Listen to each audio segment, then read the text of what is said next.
ചിങ്ങഞ്ചിറ കറുപ്പുസ്വാമി ക്ഷേത്രം പ്രകൃതിയോട് ഒരുപാട് ഇണങ്ങിച്ചേർന്ന് നിൽക്കുന്ന ഒരു ക്ഷേത്രമാണിത്.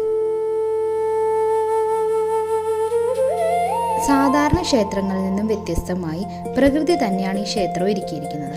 ആൽമരങ്ങളാൽ ചുറ്റപ്പെട്ടിരിക്കുന്ന ഈ ക്ഷേത്രത്തിൽ ഒരു ആൽമരത്തിന് താഴെയായിട്ടാണ് കറുപ്പുസ്വാമിയുടെ പൂജകളെല്ലാം നടക്കുന്നത്. വളരെ മനോഹരമായൊരു അന്തരീക്ഷമാണ് ആ ക്ഷേത്രത്തിനുള്ളത്. എത്ര സമയം അവിടെ ചെലവഴിച്ചാലും നമുക്ക് മതിയാകാത്ത പോലെയാണ് തോന്നുന്നത്. ഒരു പ്രത്യേകത കൂടി ഈ ക്ഷേത്രത്തിനുണ്ട്. നേർച്ചയായ ആളുകൾ കോഴി, ആട് മുതലായവയെ അവിടെ കൊണ്ടുവന്ന് സമർപ്പിക്കുകയും അവിടെ തന്നെ വെച്ച് പാകം ചെയ്ത് കഴിക്കുകയും ചെയ്യുന്നുണ്ട്.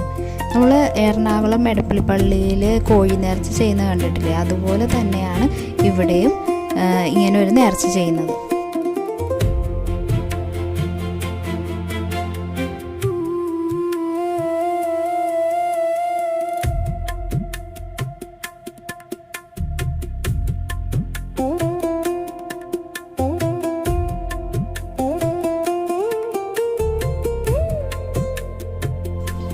ഈ ക്ഷേത്രത്തിന് തൊട്ടടുത്തായിട്ട് മനോഹരമായൊരു താമരപ്പാടം കൂടി ഉണ്ട്.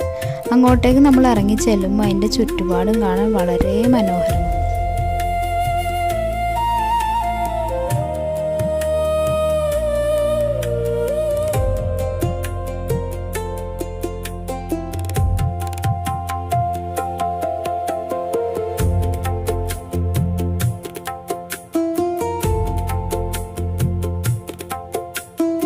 നിങ്ങൾ ഇനി പാലക്കാട് വരുമ്പോൾ തീർച്ചയായിട്ടും ഈ ഒരു ക്ഷേത്രത്തിലും കൂടി വരേണ്ടതാണ്. അത്ര മനോഹരമായൊരു ക്ഷേത്രമാണിത്. ഒരുപാട് സമയം അവിടെ ചെലവഴിച്ചതിന് ശേഷമാണ് ഞങ്ങൾ തിരിച്ചു പോകുന്നത്.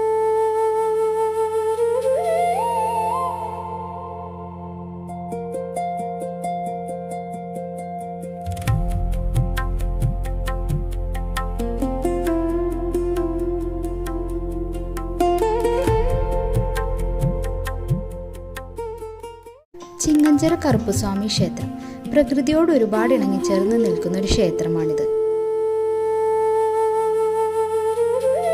സാധാരണ ക്ഷേത്രങ്ങളിൽ നിന്നും വ്യത്യസ്തമായി പ്രകൃതി തന്നെയാണ് ഈ ക്ഷേത്രം ഒരുക്കിയിരിക്കുന്നത്.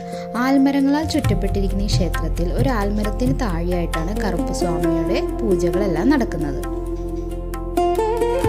വളരെ മനോഹരമായൊരു അന്തരീക്ഷമാണ് ആ ക്ഷേത്രത്തിനുള്ളത്. എത്ര സമയം അവിടെ ചെലവഴിച്ചാലും നമുക്ക് മതിയാകാത്ത പോലെയാണ് തോന്നുന്നത്. പ്രത്യേകത കൂടി ഈ ക്ഷേത്രത്തിനുണ്ട്. നേർച്ചയായ ആളുകൾ കോഴി, ആട് മുതലായവയെ അവിടെ കൊണ്ടുവന്ന് സമർപ്പിക്കുകയും അവിടെ തന്നെ വെച്ച് പാകം ചെയ്ത് കഴിക്കുകയും ചെയ്യുന്നുണ്ട്. നമ്മൾ എറണാകുളം എടപ്പള്ളിപ്പള്ളിയിൽ കോഴി നേർച്ച ചെയ്യുന്നത് കണ്ടിട്ടില്ലേ? അതുപോലെ തന്നെയാണ് ഇവിടെയും ഇങ്ങനെ ഒരു നേർച്ച ചെയ്യുന്നത്.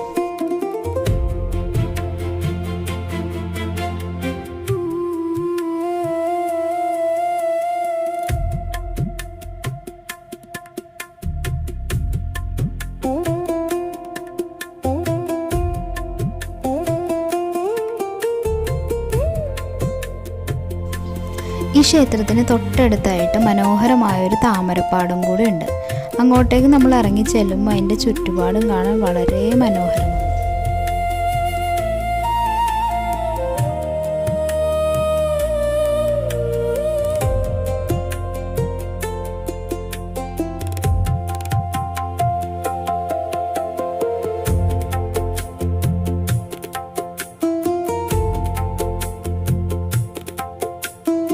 നിങ്ങൾ ഇനി പാലക്കാട് വരുമ്പോൾ തീർച്ചയായിട്ടും ഈ ഒരു ക്ഷേത്രത്തിലും കൂടി വരേണ്ടതാണ്.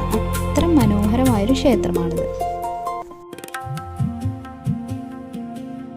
ഒരുപാട് സമയം അവിടെ ചെലവഴിച്ചതിന് ശേഷമാണ് ഞങ്ങൾ തിരിച്ചു പോകുന്നത്.